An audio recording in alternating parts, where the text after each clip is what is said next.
Hi, my name is Ali Asghari, and today I'm going to actually talk about what can go wrong with your commercial investment property.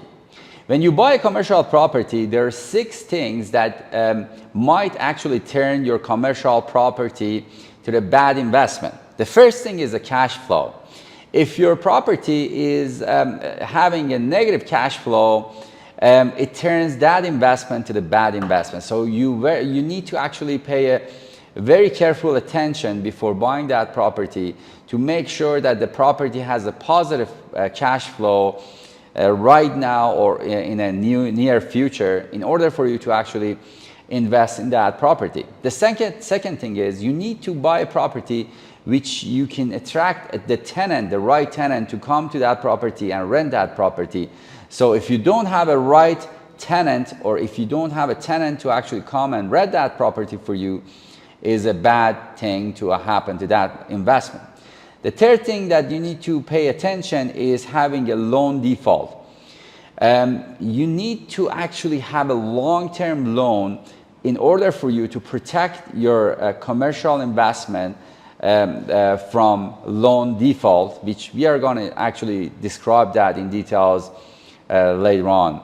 And the fourth thing that you need to actually be careful about is having a bad property manager, which might cause a lot of problem in your investment later on. So you need to have a good and right team beside you when you want to invest in commercial property. And the fifth thing that you need to actually be aware of is running out of money. If you don't have enough money to actually renovate that commercial property in order for you to actually get the right income and right cash flow, you might actually go and find another property which doesn't require that much money. So you need to pay attention. You need to actually plan ahead of time how much money you need to put in that commercial property ahead of time. And the last thing that you need to be careful is foreclosure. So you need to actually plan ahead of time about the foreclosure of that property. So how you can safeguard those problems with your investment? The first thing that you need to have to safeguard from this disaster is having a right experienced team beside you. When you want to invest in commercial property, you might actually come up to a lot of problems like operational issue or property manager challenges or contractor dilemmas or market volatilities, which actually gives you a lot of headache, and you need to plan ahead of time. In order for you to actually go through all this headaches and dilemmas, you have to have a right team beside you before you invest in commercial property. The other safeguard that you need to have in order for you to actually have a right investment property, commercial property, is having a plenty of cash reserve for rainy days.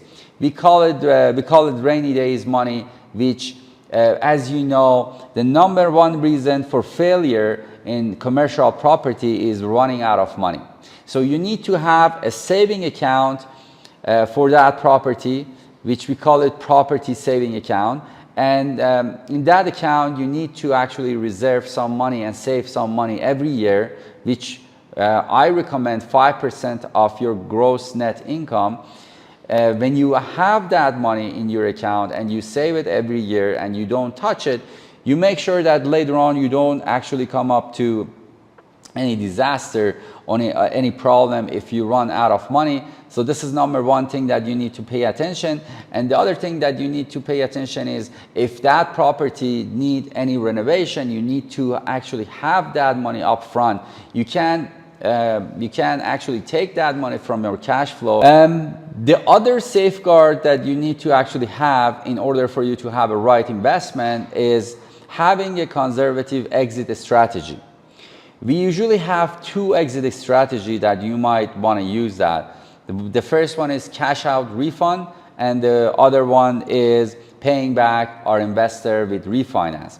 The cash out refund is when you buy a property, you actually renovate it, you bring the rent up, and then you refinance it after We usually use that plan in 3 or 5 years, or if we have a syndication or investor in the property, we actually buy the property, we improve the NOI by renovation, and then we take the money out and give it to the investor, which we usually use a 5 years term in order to actually achieve that plan.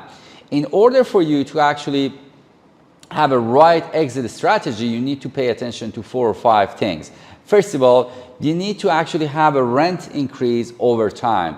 You can't just have a rent increase in a short period of time. For example, if you buy a property which has, let's say, 100 units, and each unit should improve the rent, and each unit might go up by $200. For example, if the rent is $600 now and you're planning to increase the rent to $800, you can't just do that in 1 year. It might take 3 to 4 years. So you should have the actual number, an actual rent increase, and you can't just expect something unusual in order for you to have a right exit strategy.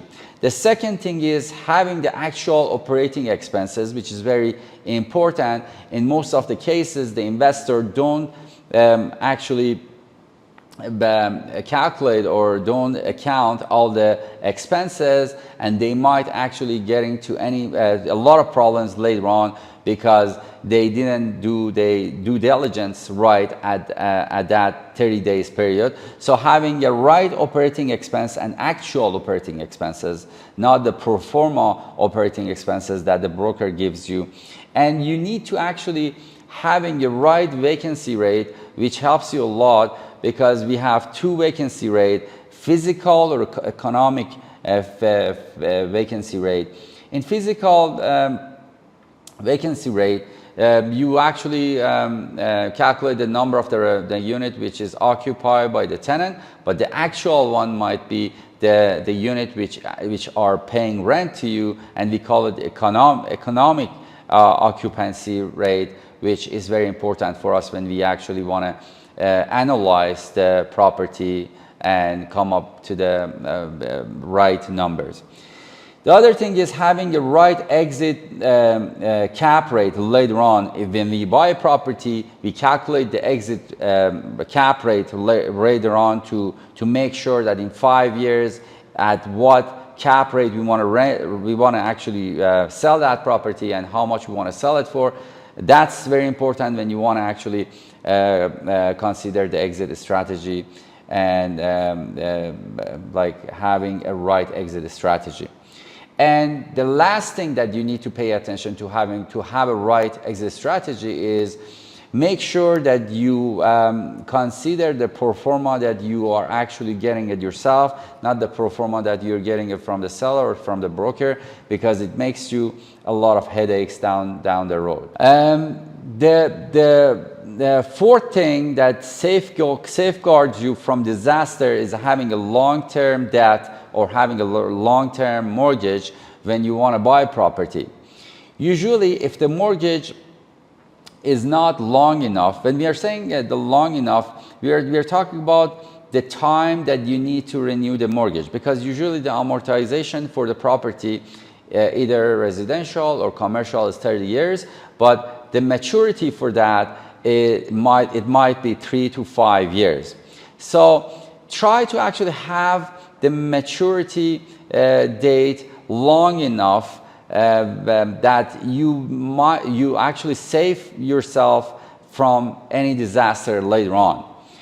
To give you an example, for example, between 2008 and 2012, because of the recession and all this stuff that happened at that time, the market went down, and it caused that lender didn't lend any money at that time. And if your maturity date was between 2008 to 2012, you had a hard time to actually renew your rent, and it caused you a lot of problems at that time. So to be safe, you need to have as long as possible maturity date, that you don't get to this problem later on and don't have a default payment, which we always recommend for commercial property to have a 7 to 10 years maturity date to actually make sure that they're safe in terms of payment and getting a mortgage. The last thing that you need to pay attention is investing in a commercial property which is always in demand. When we are saying when we are saying always in demand, we are referring to the property which is actually going to be around 25 years from today and worth more and still in demand. We are going to give you an example. Usually we invest either in apartment or mobile park or anything which is actually in demand compared to other investment like storage or industrial building, which has less demand, and that's important things as well. Thank you very much for your time, and see you in next episode.